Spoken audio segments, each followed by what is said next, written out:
I wouldn't want to go to Brazil either. This is RamView. It's hot out there, so let's blow them off the line of scrimmage. Headline,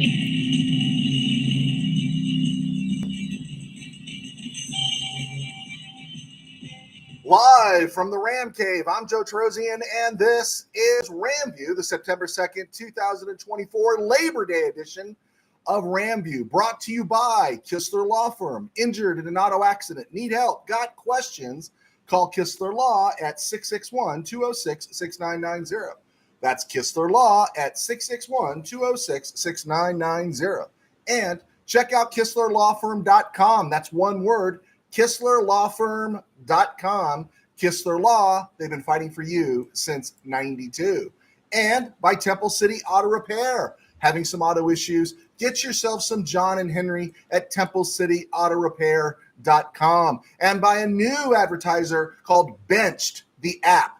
Wanting to keep tab on your fantasy teams? I'm involved with 4 fantasy teams this year. You want to keep track of who's playing and who's not? You want to get Benched, the app. We'll talk a little more about that at the break. So all kinds of stuff happening. People don't want to go to Brazil.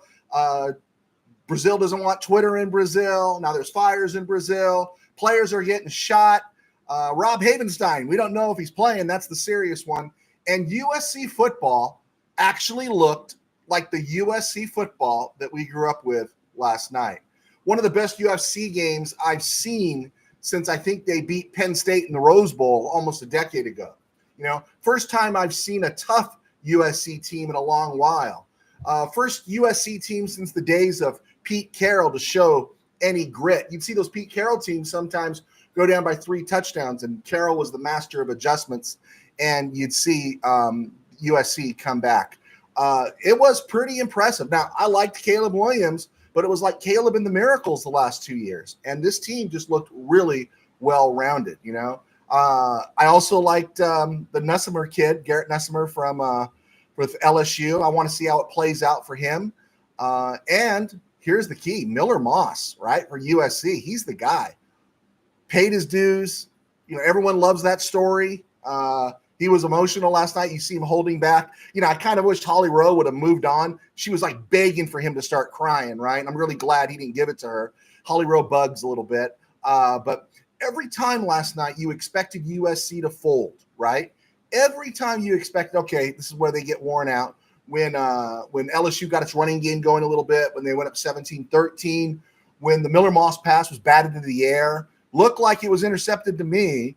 I think they got an SEC call there. Looked like it was intercepted to me and fumbled, but they said it was incomplete. But even on that play, LSU and their players and their brain-dead moves and decisions kind of reared their ugly head. But what the case was here is USC fought back every time. Not a usual occurrence in the last 10, 15 years. Which brings me to this, that play where it looked like it was an interception and, you know, he didn't hold it long enough, whatever. But they committed a personal foul or an unsportsmanlike. They did it on the touchdown pass. They did it. They just did it all throughout the game. They did it at the end of the game, right? And it brings me to this point of about the transfer portal and recruiting. You know, everyone's winking right now and calling this college football. Let's just say what it is. It's professional football. And the JV right now is the spring leagues, the UFL, and the varsity of the non-NFL is college football, right? Because if you're really good, you're going to go from the varsity to the NFL. And if you're not so good, you're going to end up in the UFL. So these guys are all professionals, right? We're trying to act like they're not, but they're all professionals. And why they give any lip service to the NCAA is crazy, and of course, it's another story. But Dabo Sweeney, sorry, got the wrong Debo, I want to go Dabo. Dabo Sweeney is paying the price for not using the transfer portal. But you know what? So are teams like LSU in regards to the people they bring in or the people they recruit, right? Just because they're good to great football players doesn't mean they're great players on the field when it counts. LSU just has talent everywhere. LSU has always had talent, and they've always had the money to pay, whether under the table or they've got people over the top right now, right? So I don't want to say LSU gave that game away last night, but so much brain-dead play didn't help. And it is something to think about for these programs. You know, Kelly was really upset. Brian Kelly was furious, slamming the table. But, bro, you recruited these people. You know their character. You know what they're like, right? As NFL teams put so much into scouting and interviewing players, these Power 5 conferences are going to have to do the same, right? Like the Rams, right? Always seem to bring in quality guys who seldom, if ever, get arrested or do stupid stuff, you know? But this is the business of college football. Schools better reinvest all that money they're making into the process of making these portal moves. Do the background checks. Find out what they're like, right? These kids might be young, but they are professionals, and they have to be treated as such. And don't tell me it's all about giving a kid a chance, giving a kid an education, and all those things. We know that's not what it is anymore. And I'm good with it. If everyone else is good with it, okay, let's just play ball. But you got to do some better investigation. Just absolute brain dead moves by LSU. You have supreme talent and brain dead moves, and Brian Kelly needs to do a better job of finding out the kind of player he's recruiting or bringing in through the portal. Weren't you amazed last night if you were able to see it? And we'll get to Disney and DirecTV, but if you were able to see it, weren't you amazed that SC didn't get hit with any of those kind of penalties? That speaks to the coaching, but I'll say that maybe they invested a little more in the kind of person they're going to bring into the room, and just something to think about. All right, like I said, this is RamView, but we went to another place there. Not a whole lot to talk about in terms of new stuff, that stuff. Knowing that today's a holiday and probably not going to have too many folks watching us, and that's good. You should be watching Florida State right now in Boston College, which I'm recording. That's okay. You don't have to be with me. You can watch us later. But there wasn't a whole lot I wanted to get into. I wanted to save it for Wednesday. Season predictions, and, of course, predicting Thursday, Friday, if all those games that are coming up. So, all right. So here we go. Some of the stuff that's there. I thought it was an old story, but I guess it was a new one. Mike Florio. The guy's a disaster, right? I wish I was as bad as him so I can make as much money. And hey, Bill, I promise I'll get to you in a minute there. Thanks, Bill. I got somebody watching us. All right. I wish I was as bad as Mike Florio, right? I just do, because that guy is making bank and he's just a joke. He's an absolute joke. But Florio suggesting Dak Prescott as a replacement for Matthew Stafford next year, right? And that's like going from Bart Starr to Scott Hunter, right? That's like going from Terry Bradshaw to Mark Malone, right? That's like going from Jim Plunkett to Mark Wilson, right? Even in the Rams case, that's like going from Vince Ferragamo to Dieter Brock, right? It's just too stupid to entertain. Barring a major meltdown or an injury to Stafford, what Florio is trying to convince us to believe, which he must not have had anything to write about, he's trying to get us to believe that the Rams, instead of giving 60 rocks to Stafford if they have to re-sign him next year, would rather give 60 rocks to Dak Prescott, the most overrated quarterback probably in the NFL, all because he has that star on his helmet. I think Dak Prescott's a good quarterback. He's not great. He's not even super good. He's okay, right? And the idea that the Rams would move off of Stafford, you're going to give 60 rocks. If Stafford, there's an issue that comes up with Stafford and everything, there's an issue that comes up with Stafford, you're going to have to give him 60 rocks, right? That's going to be the going rate for a starting quarterback. So if I got 60 rocks to spend, am I going to give 60 rocks to Matthew Stafford, or am I going to give 60 rocks to Dak Prescott? I just don't get it. I just don't get it. Wild man, thank you for being here. Evan Hotz, thank you so much for clicking on and always being faithful. But what I'm trying to understand also is the full aspect of Stafford's contract as it was reworked. I'm not an accountant, so I'm going to lean on you guys out there. Explain it to me, because I went to Spot Track and I went to Over the Cap. I even went to the Rams Rule message board, which is pretty good. I'm asking for clarification about Stafford's contract, about the Rams potentially moving off of him in 2025. Like I said, I looked at Over the Cap, Spot Track. He carries a cap number of close to 60 rocks next year. But also in that contract, because of the way it's been configured, the Rams will owe him about 50 rocks in dead money if they move off. He got a 63 million rock signing bonus for guaranteed at the signing of this last contract. I don't see the room for the Rams to move off of him after this year, maybe after next year, but I'm trying to understand, and if somebody could help me understand this, I would really, really appreciate it. So help me with that one, because I don't see it in the numbers. I'm not an accountant. Okay. I'm not an accountant. I do this as a sports writer, a pastor of a church. I write books. And by the way, my book, RamView, Game Day in the Ram Cave, is out on Amazon now. When I have a hard copy, I'll throw it up to you. You can check it out there. I'll post a link in the comment box when we go off the air. But if you could help me with the Stafford contract, that would be great. But as I was looking at the Stafford contract, I went and I looked up the Joe Noteboom contract, because I was told by someone I really like that the Rams were on the hook next year for 10 rocks to Joe Noteboom. And I'll take correction, again, from you guys or from someone else. But the last time I saw, 2025 had been voided out with Noteboom in the restructuring of his contract. And this is his last year. He's an unrestricted free agent this coming March. And again, wanted to put that out there. Other Ram news, McVay in his interview today was very general in the interview, in his presser. He said there should be an answer about Rob Havenstein on Wednesday. He should have more news. And he didn't sound too worked up about it. Again, we've been seeing by his conversations, he's positive about Noteboom. He's positive about McClendon. On Wednesday, we're going to talk about, Jahmyr Gibbs has an issue. Penei Sewell has an issue. There are some issues going on there in Detroit that we'll bring up on Wednesday with their health. Rams have re-signed Blake Larson, that big 6'7" beast they cut earlier this summer out of Augustana. He is a practice squad guy. He got signed to the practice squad, so the practice squad is full.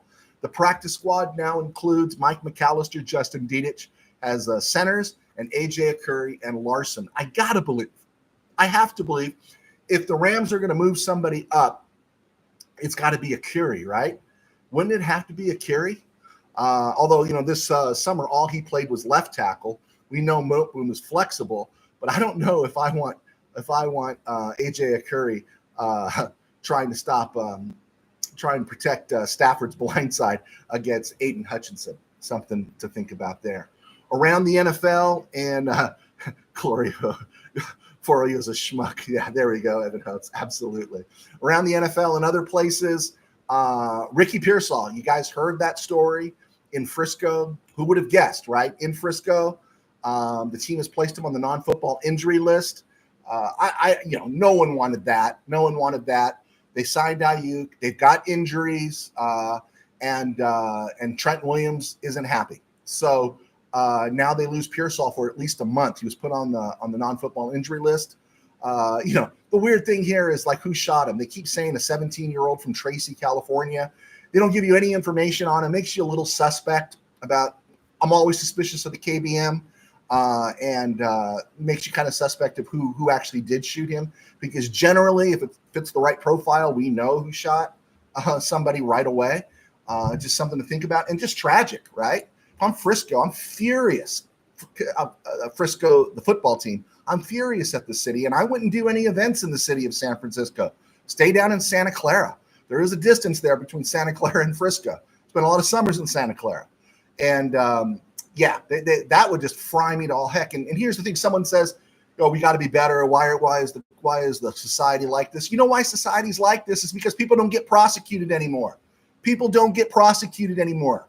And the first people who should be thrown in jail, along with the people who attempt to do these things that was attempted on Ricky Pearsall, are all the local politicians. And I will say this, the gutless leaders that top out the police department, because they're pencil pushers. They're not law enforcers. And sorry, just got a little passionate about that. That is terrible that a guy can get shot coming back from a signing, right? Coming back from a signing. Absolutely terrible. Speaking of terrible, Brazil, Darius Slay and C.J. Gardner-Johnson, mostly Slay, did all the talking. The Eagles, a defensive back, doesn't want to go to Brazil, and who could blame him? It's brain dead. The NFL, again, if you're asking the NFL to be courageous, they'll never be courageous. If you're asking the NFL to do something stupid, they'll do something stupid because they can afford to do something stupid. Brazil is not necessarily a safe place, right? And now you got players thinking that even in America, I can get shot. There's more lawlessness in Brazil than in San Francisco. Maybe that's questionable right now. But why would you take your players there? And now you've had election issues in Brazil. You got the Twitter issue in Brazil, and C.J. Gardner-Johnson and Darius Slay. Darius Slay doesn't want to bring his family. Players union this is again the players union letting down the players. Not every place in the world is a place to go play a football game. It's just not. And I think it's a huge mistake. And the players need to make a statement. If they don't feel comfortable, they should just walk and not go. It's absolutely ridiculous. And the NFL was in talks about playing there was conversation about maybe the NFL should not go to Brazil because of the whole Twitter ban there. But we know the league's not courageous. And now you're hearing about fires being the excuse to back out of the game, right? And that's an easy way to back out of the game without having to confront the Twitter X situation going on in Brazil. I don't think Brazil's a wise place to go right now. Not if I got multi-million-dollar athletes and money invested in them at the start of a season.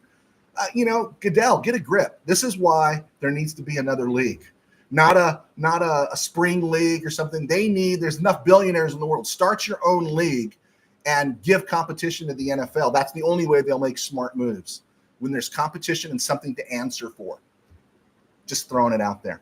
Back to the 49ers, Trent Williams not happy. My gut tells me, though, is I think he'll whine, he'll cry, and the 49ers know they got to capitulate. They signed to Ayuk, which puts the rest of the team in danger. They need to give whatever they need to give Trent Williams, because this is it. 2024 is the window, and everything comes due next year because they're an older team. This is when it has to happen. So I think they're going to make a deal somehow with Trent Williams and go all in this year. I think he'll be signed by this weekend. Maybe he'll be on the field by week 2. That's what I guess was going to happen. Jamar Chase sitting out practices with the Bengals, waiting for his new contract. The Colts have signed former Ram cornerback David Long Jr. To their practice squad. He bounced around last year. I think it was Vegas, Carolina, Green Bay, and now he's in Indy. The Rams drafted David Long Jr., 3rd round, 79th overall out of Michigan in 2019. And you kept waiting. And, the Rams have missed on some corners over the years, right? They've missed on some corners. Speaking of the USC LSU game, Disney and DirecTV got into a shouting match, and Disney pulled the plug on their channels on Labor Day weekend, and prevented folks from watching the LSU USC game. Now, you can get it with an antenna, you can get it on other means, but how wicked is that? Disney, right? With all the garbage they're putting out, they're not exactly making friends, right? If I was a football fan, it's like, I'm out of DirecTV. I got out of the DirecTV business a long time ago. But, Disney's not good at making friends right now. They're ticking off everybody. And then finally, before we go to break here and get to your questions, guys, get to your thoughts, thank you again for being with us. I saw previews. I was on Peacock the other day, and I actually saw the Gary Coleman documentary. There's a documentary out on Peacock called Gary, and it has nothing to do with football or sports. But most of us we grew up with Gary Coleman and everything, and it was just there was a couple of happy moments there, but it was just tragedy. His life was such a tragedy. But there was a few moments there when he brought a lot of light and everything was good. And now I'm seeing previews for an Aaron Hernandez movie, and I just have to throw it out there. Do we need to see an Aaron Hernandez movie? Is it necessary? It's like saying, hey, let's make a let's make a bio movie on Charles Manson, right? Well, what's the uplifting thing there? What's the thing that's going to make you say, yeah, that movie moved me, right? Unless they've got a whole bunch of things in there that they're going to use to stir the pot, right? That it was this person's fault. It was racism. It was the fact that he couldn't express that he was gay or all these things. We know how these things work sometimes, right? And I'm just asking, there's no happy ending to Aaron Hernandez. It's a bad story all the way through. And I don't think it needs to be a biopic. I think they've done the docs. They've done the 30 for 30. They've done all those things. It's tragic. It's awful. But why is there an Aaron Hernandez movie? Anyway, I'm Joe Terosian. I was a sports writer for 21 years, and now I do RamView. Thanks to our sponsors at Kistler Law and Temple City Auto, and our new sponsor, Benched, the app. It goes like this. Tired of losing your fantasy games because you forgot to check your lineup? With Benched, that's a thing of the past. Benched is the only app that ensures you never leave a non-starting player in your lineup. Don't miss out on crucial points, and don't be the one who forgot to bench a player on game day. Win your league, keep your pride, and let Benched handle the rest.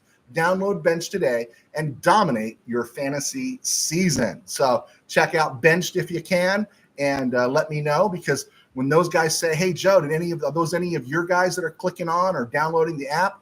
I want to say, yeah, it's my guys. So, so fork it over, baby. So I know those guys at Benched. So they do a pretty good job. They've been working on this app for a long time. I'm excited for them. Happy to jump into a little bit of a partnership with them. But I also write books. My books are on Amazon. My latest book, Game Day in the Ram Cave, is available on Amazon in Kindle and paperback format.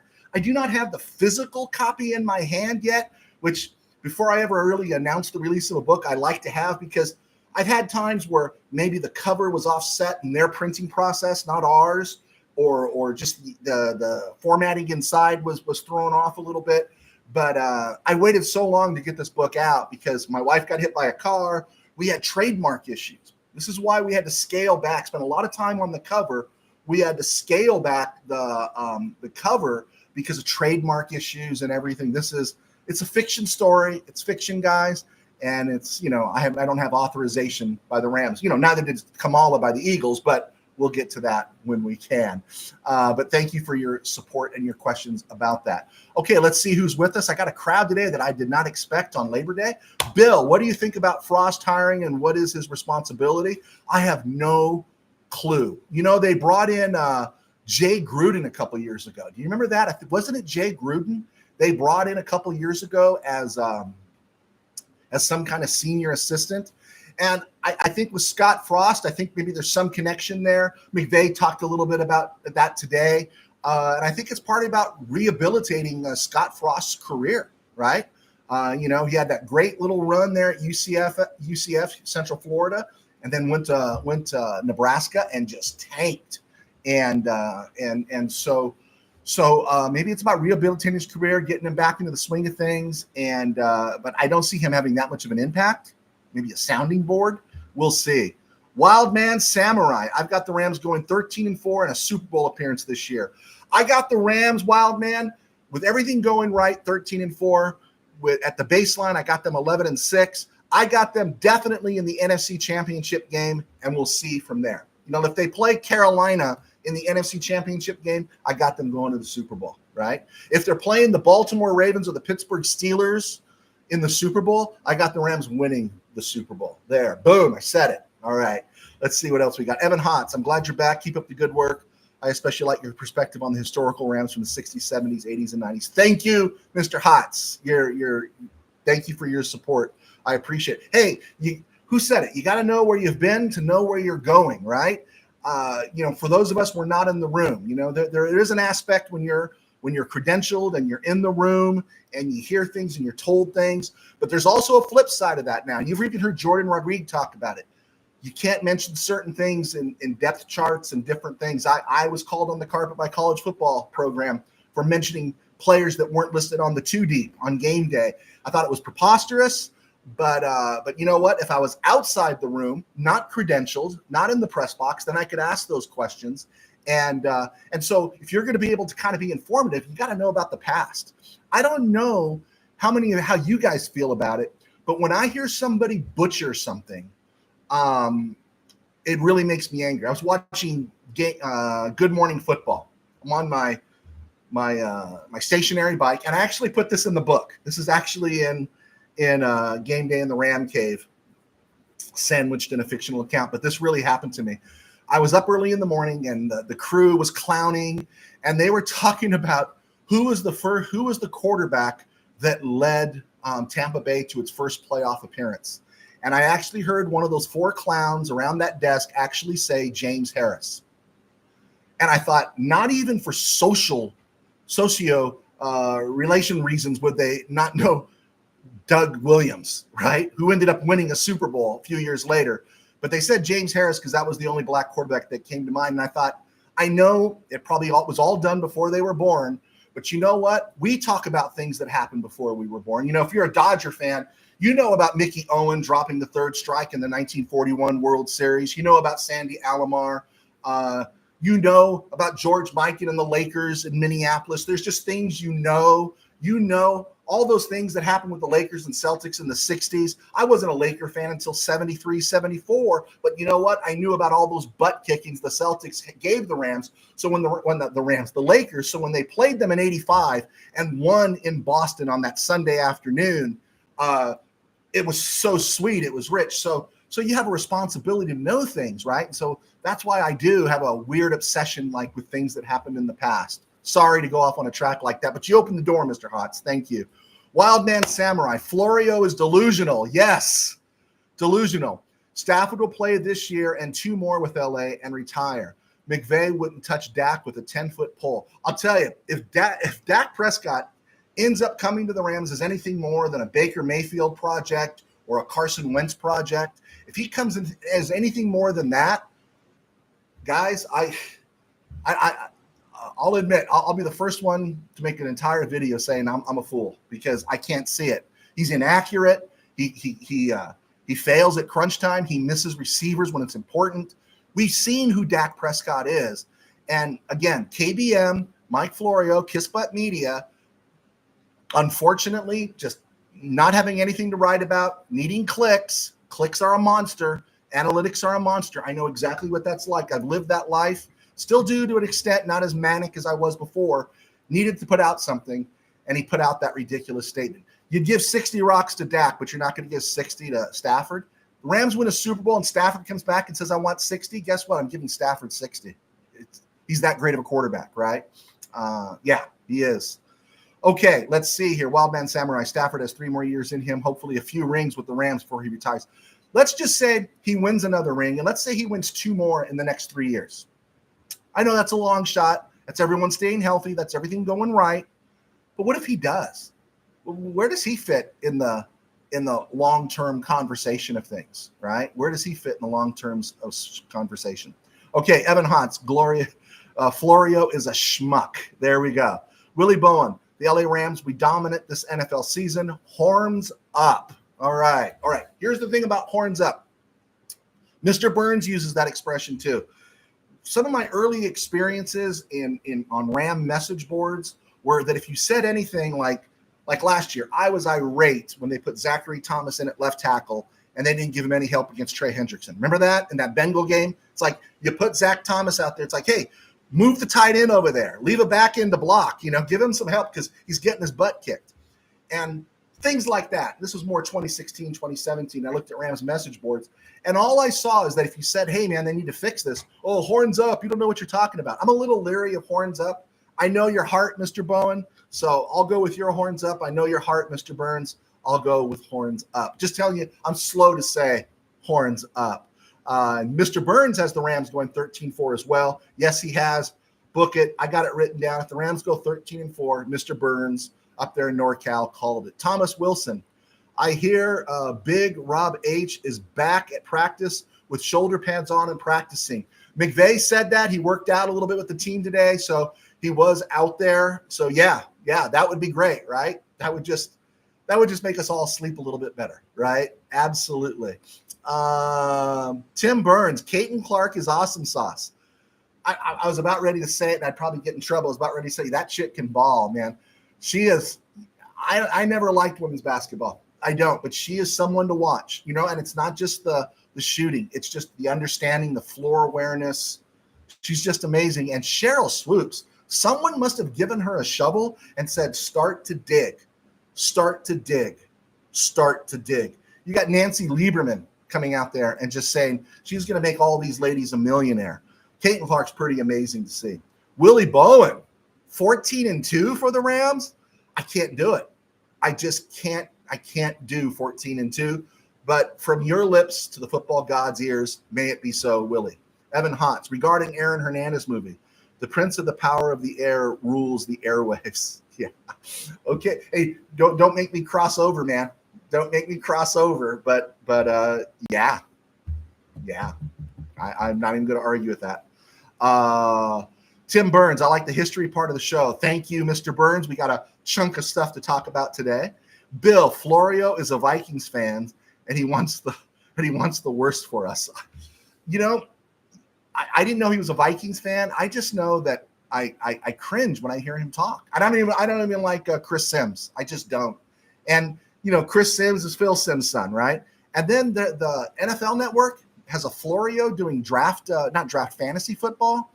And I'm kind of wondering, is it that Florio? Is that how bad it is, right? Think of all you guys that worked hard to get somewhere in this biz, and they just give it to the dude's son. Anyway, I digress. Word from Philadelphia is they have not endorsed Kamala Harris. And that's probably good news for Philly to come out and say that. I remember, I think it was 2 seasons ago. Do you remember when Jill Biden, I think it was Jill Biden, I don't know if it was Joe, but Jill Biden showed up at a Philly game and how loudly they booed her? Yeah, but the word is the Eagles say they have not endorsed Kamala Harris. Okay, college football report. Number 10, I watched a lot of college football this week. Number 10, my number 10 team is Texas A&M.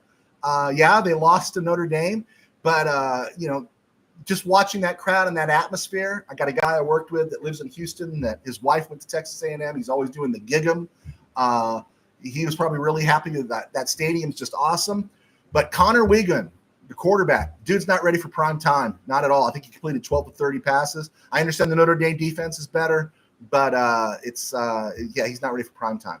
Colorado, I shared with you guys this on Friday. I wasn't impressed with them. They barely held on against Colorado, North Dakota State. Shadur Sanders is immensely talented, but I think he's half brain dead. UCLA is my number 8 team. Wasn't impressed. I'm doing that because of Steve Ramirez. Steve Ramirez, I don't have too many teams to put in there. These are just the teams I've seen, okay? I'm only mentioning teams I've seen and games I've seen. And I did see the UCLA-Hawaii game, and out of respect for Steve Ramirez, longtime sports writer, number 1 UCLA honk, I'm going to give UCLA the 8th slot for at least going to Hawaii, keeping focused long enough to pull off that 16-13 victory. Number 7, North Carolina. Number 6, Georgia Tech, just because they went to Ireland and won. My number 5 team, and I'm not a Notre Dame fan, but spotty officiating kind of hurt them a little bit, I thought. SEC getting advantages there. I was happy for Marcus Freeman. He seems like a good dude. But if they run Riley Leonard the way they ran him this weekend, he's not going to be alive by week number 5. He's going to get beaten up and he's going to be worn down. They got to figure out something else on that offense. Texas A&M has a good defense, but they got to figure something else out. Their schedule should allow it.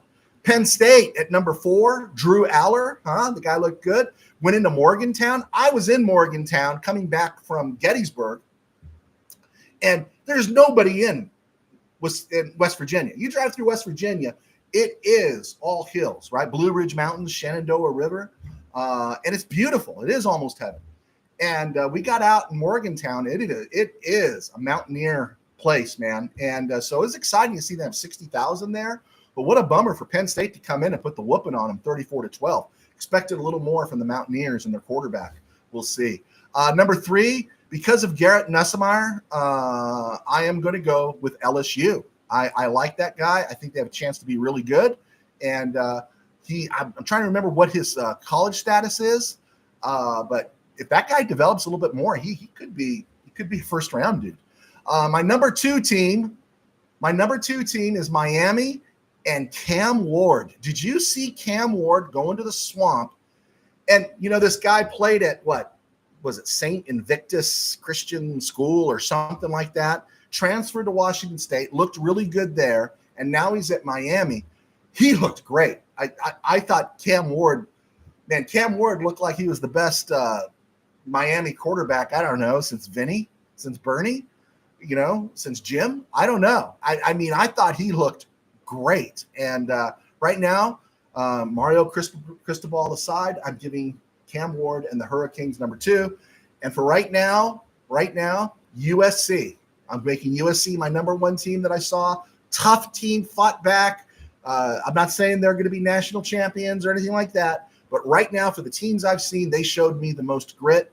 The throws that Miller Moss made, the catches that Hudson made. The Hudson kid's from Dwardy, which is stone's throw, right here in the San Gabriel Valley, but he ended up at Mater Dei. How did Wardell Crutchfield, Tip Sanders, and all those Dwardy Falcon people let Hudson get all the way to Mater Dei? He looked great yesterday. Made the OBJ catch. But here's the guy, and Marks, the guy that made the game-winning touchdown run. Good offensive line, was good enough. Lake McCree, the tight end. What did you think of the USC tight end named Lake McCree? I thought he looked really good. Minnesota, Florida, West Virginia, Florida State. I'll give a thought about Florida State on Wednesday because they're playing tonight. Don't give me any score updates, guys. I'm recording the game. And Hawaii. We'll talk about Timmy Chang and see where they're at in a couple of weeks.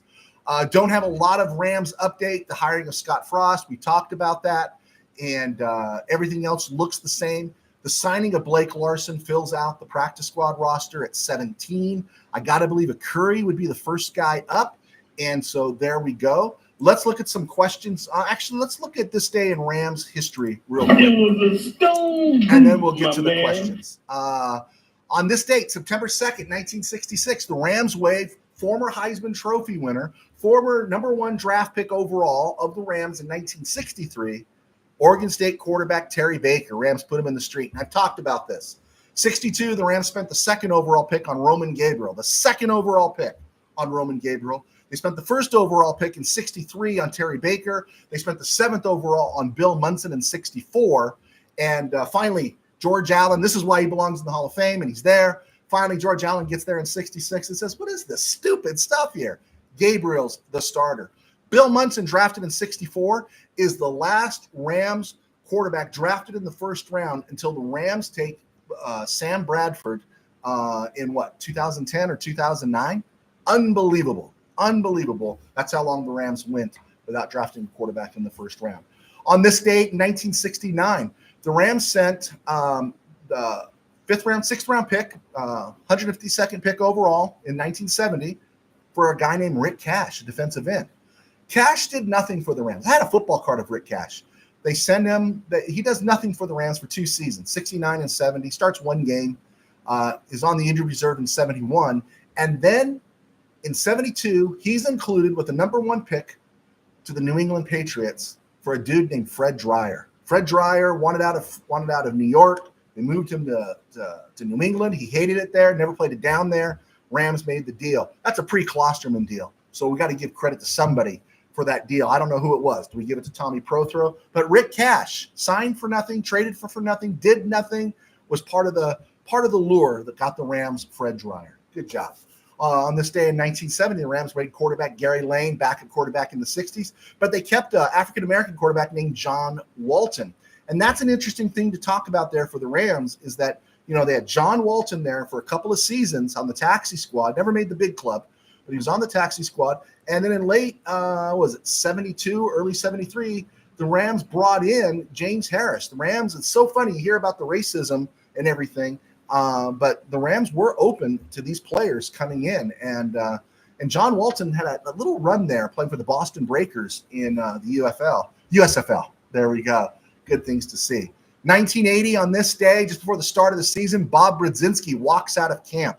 And if you remember the start, well, you don't probably, but if you remember the start to the 1980 season, Rams played the Detroit Lions. It was Billy Sims' debut. Lions came into Anaheim and just absolutely kicked the Rams' butt. And it was just a case of the Rams had holdouts. I know Jack Youngblood had held out. Other Rams had held out because they were really upset about the contract John Johnson got, the first John Johnson. And Rams weren't ready to play. Lions came in, Gary Danielson at quarterback, Dexter Bussey playing fullback, and Billy Sims just chewed them up. I think they beat the Rams like 40-20, something like that, and kind of set the tempo for that season. Brzezinski came back, and then he walked out mid-season again, ended up getting traded to the Dolphins. On this day in 1985, Rams send Gary Kowalski and a 5th-round pick to the Chargers for wide receiver Bobby Duckworth. On this day in 1986, Dieter Brock is placed on IR after knee surgery. He never throws a pass in Anaheim again. On this date in 1998, the Rams released Craig Ironhead Hayward, and only bears notice because poor dude, his life ended short, and that was a bummer. 2017, on this date, Rams released Corey Harkey, who gave them 4 or 5 seasons as a really good blocking tight end, and good dude. I think he's on the Buffalo staff right now. And they waived Nelson Spruce. They also released Dan Orlovsky on this day in 2017. On this day in 2019, the Rams signed Coleman Shelton off the Cardinals practice squad and he ended up developing into a starting center for the Rams. I mean, great development. Born on this day, Rams first-round pick, 8th overall in 1969 out of Florida, Larry Smith, fullback. He turned 76. A guy named Eric Dickerson turned 64 today. Throwing those things out there. As far, I put a lot of stuff here because I didn't know I was going to have much to talk about. 1962, September 3rd, 1962, that's tomorrow. Rams acquire linebacker Mike Henry, a USC grad, from the Steelers. You might not remember Mike Henry as a player, but you might remember Mike Henry as the actor. I think he was Kowalski in the Green Berets. He was also in the Burt Reynolds Smokey movies. He played Tarzan and everything. He played a couple years for the Rams and went into acting, and he only passed away a couple years ago. Tomorrow, September 3rd, Rams acquire linebacker Steve Busick from the Broncos, a USC guy, for a couple of draft picks that don't amount to much. But Steve Busick is interesting, played at USC, but I broadcast from the home of the Camellias, which is Temple City, California. Steve Busick is a Temple City grad. On this day, September 3rd, 1990, the Rams waived some names that are pretty familiar. USC guard John Guerrero, UCLA's Lupe Sanchez and Paco Craig, quarterback Mark Herman, another UCLA grad, Mel Farr Jr., and eventually they released, I believe, Mile Owens. I'll double check that. And I think we got that. Oh, passing away tomorrow, September 3rd, in 1998, former Rams linebacker Rick Kay died in an auto accident on the 215 freeway. He was 48. Rick Kay was interesting. Undrafted free agent, comes to the Rams at 73. He really played well. Remember, the Rams let Geddes walk. Not walk, but they gave up Ken Geddes in the expansion draft. And there were a couple of times there where Kay was set to start, but he blew out his knee. Finally, the Rams gave up on him, I think, after 76. He had a cup of coffee with Atlanta, but it was his knee that did him in, and he was a self-made guy, one of those guys that they were developing, and injuries just took him out, right? You think about injuries taking guys out. Injuries took out Rick Kay. Injuries also took out, a later first-round pick in 79, George Andrews. Just stuff to think about there. All right. I think we've hit the 41-minute mark. Let's see if we got some more questions there. Tim Burns, Chris Sim is more translucent than his pops. I actually struggle to listen to either one of them. I just do. I like Chris Sims better in the broadcast booth, not the broadcast booth, around the table. When I heard Jim Nance and Chris Sims calling a football game, I literally wanted to turn it off. It just hurt my ears so bad. Willie Bowen, UCLA and USC belongs in the Big West Conference since the Pac-12 is no more. It's the money, bro. It's the money, Willie. And here's the thing I was kind of excited about. DirecTV and YouTube TV, I basically went from one to the other. I never got the Pac-12 network. Never. And there were a lot of USC games I never saw because of the Pac-12 network. A lot of UCLA games I never saw because of the Pac-12 network and that disaster that was. The reason the Pac-12 was down to 2 teams, because their inability to manage a network. Not every reason, but it's a good reason. And I got to say this, though. I am rooting for Washington State and Oregon State. Both won this week.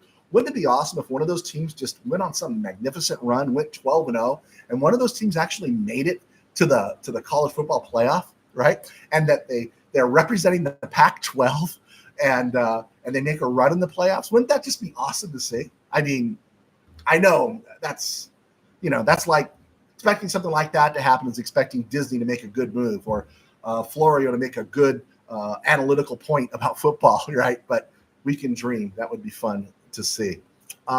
Tim Burns, Aztecs have a running back again.